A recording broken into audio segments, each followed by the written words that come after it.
김정은이 쪽박을 찼다는 것입니다.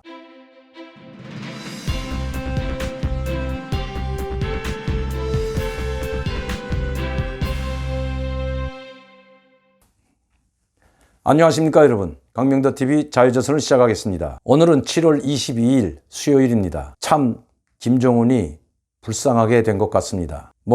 김정은을 동정해서가 아니라 정말 그 어린 나이에 가라앉는 북한, 즉 가라앉는 배라고 할 수 있는 북한호를 몰고 힘겹게 엔진도 다 꽂은 그 커다란 배에서 북한 주민들을 태우고 망망대해에서 표로하고 있는 북한호이다, 이렇게 말해도 과언이 아닐 것 같습니다.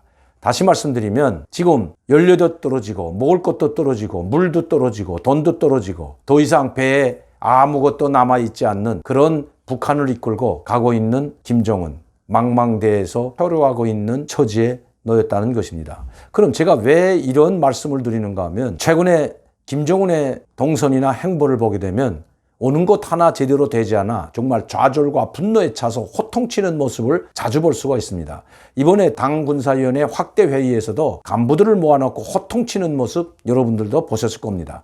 이미 동영상으로 다 보도됐기 때문입니다. 또 평양 종합병원 건설 현장에 와서는 담당하고 있는 연합건설 상무들을 모조리 갈아치우고, 또 거기에 관계된 책임 있는 일꾼들, 내각이든 당 일꾼이든 모조리 교체하라는 호통을 치고 떠났습니다. 김정은 온 곳 하나 제대로 되지 않고 있습니다.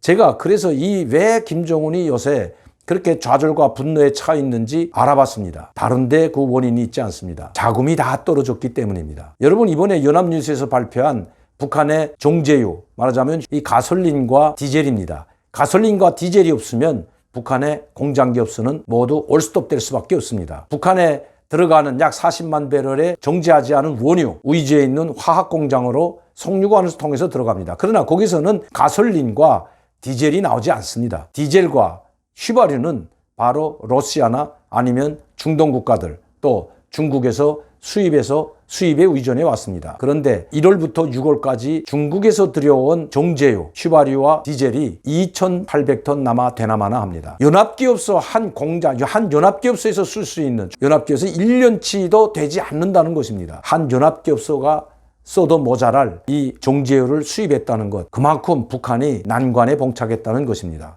남아있는 것이 하나도 없습니다. 그럼 왜 정제유를 들여오지 못했을까? 돈이 없어서 그럽니다.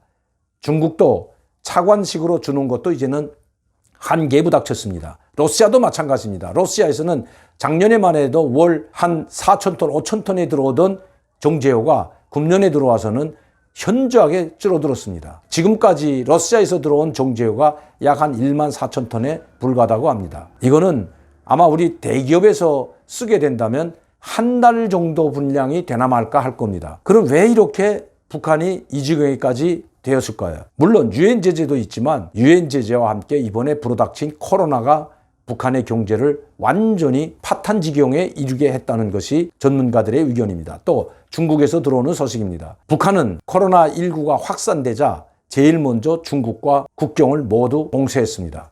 중국에서부터 들어오는 모든 자동차, 기차, 비행기를 단절시켰습니다. 그렇게 코로나19가 오래 갈 줄 아마 몰랐던 것 같습니다. 이렇게 되다 보니 북한은 중국과 러시아와 그리고 아프리카, 아시아 국가들과 해오던 무역도 다 현저히 줄어들었다는 것입니다. 심지어 무산에 있는 철광석 광산, 대규모 철광석 광산이죠. 이 무산 광산도 중국에 들어가는 광석이 지금 들어가지 못하고 있다고 합니다. 이 코로나19로 말미암아 폐쇄됐다고 합니다. 자, 그러니 북한의 김정은은 돈이 어디서 나겠습니까? 김정은은 돈을 벌어들일 데가 단 한 곳도 없다는 것입니다. 돈을 벌어들여지 못하면 러시아나 중국에서 정제유와 같은 이런 휘발유, 디젤을 들여올 수 없다는 것입니다. 또 동남아 나라들에서도 돈을 주지 않으면 이 정제유를 들여올 수 없습니다. 유엔 제재로 말미암아 못 들어오는 것이 아니라 유엔에서 얼마간 북한이 죽지 않을 만큼의 정제유를 수입할 수 있도록 수입 허용을 해 주었습니다. 그런데 그 허가받은 정제유도 유엔 제재에서 허가해준 그 종량, 그것도 제대로 들여오지 못한다는 것입니다. 이거는 환족하고 밀수하는 것이 아닙니다.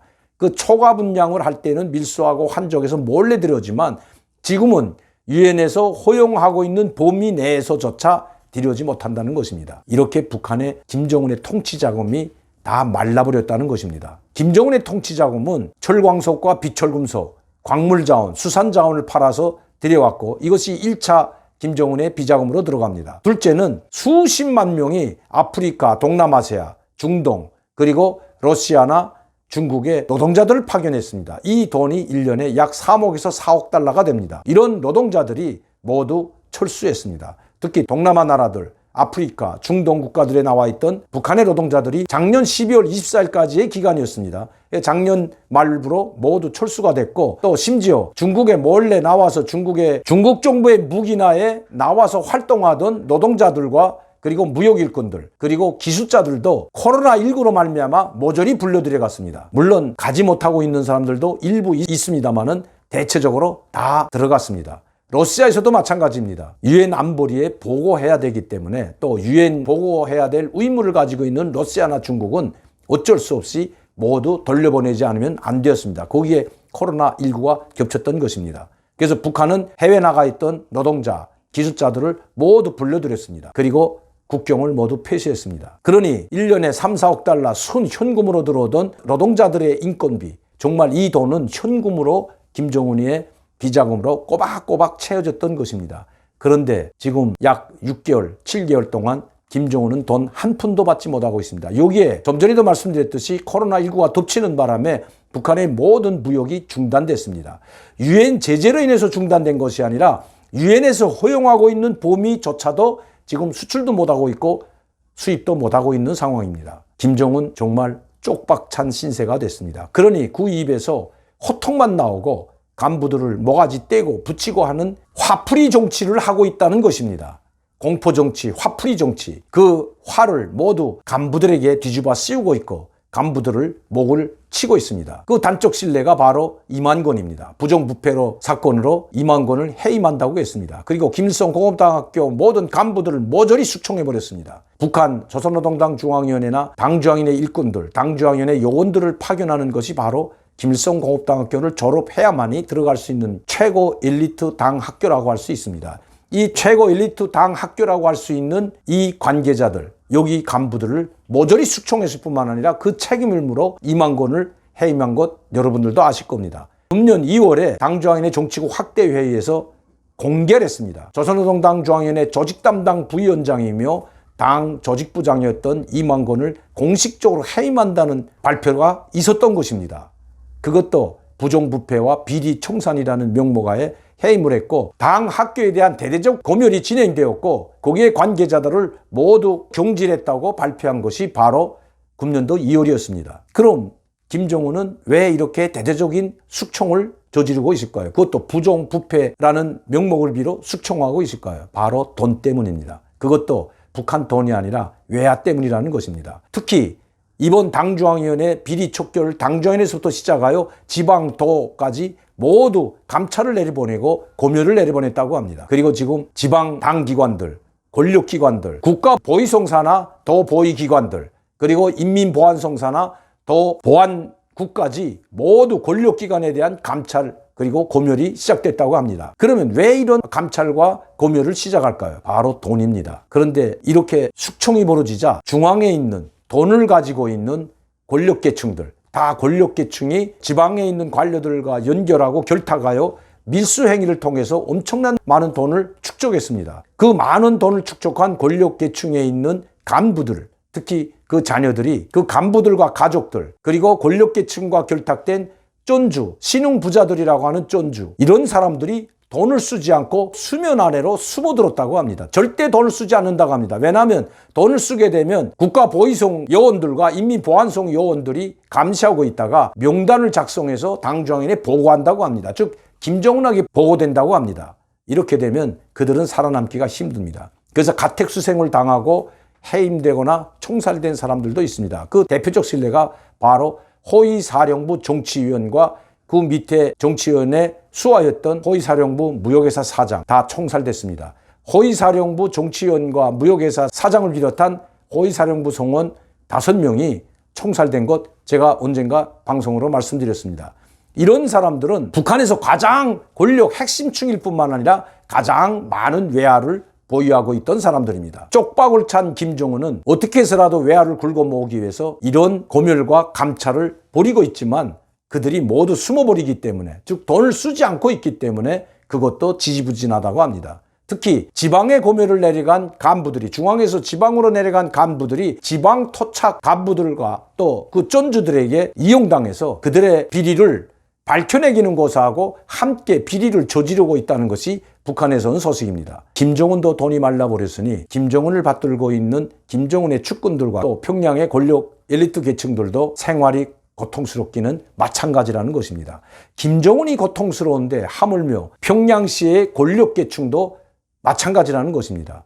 김정은은 이럴 줄 모르고 엄청난 건설을 벌려놨습니다. 먹고 살만해서 벌려놓은 것이 아니라 자기 치족을 쌓기 위해서, 그리고 자기가 북한의 최고 지도자일 뿐만 아니라 북한 인민을 영광과 승리로 이끈다는 걸 보여주기 위해서 눈에 보이도록 엄청난 평양시를 대규모로 건축을 하고 개발을 했습니다. 그것이 바로 미래과학자거리, 그리고 창전거리, 요명거리, 통일거리, 대동강거리와 같은 엄청나게 많은 거리들, 우리로 말하면 신도시와 같은 거리들을 엄청나게 많이 건설했습니다. 한번 보시죠. 이것이 바로 평양의 오늘의 모습입니다. 겉모습은 번지르르 합니다. 그러나 이 60층짜리 아파트에 올라가려면 시간이 있습니다. 왜? 60층까지 매일 걸어서 올라갈 수는 없지 않습니까? 그러면 엘리베이터 다니는 시간이 있다고 합니다. 아침 7시에서부터 8시까지 엘리베이터가 다니고 저녁 역시 6시부터 8시까지 2시간 동안 엘리베이터가 다닌다고 합니다. 이때 타지 못하면 걸어서 올라가든지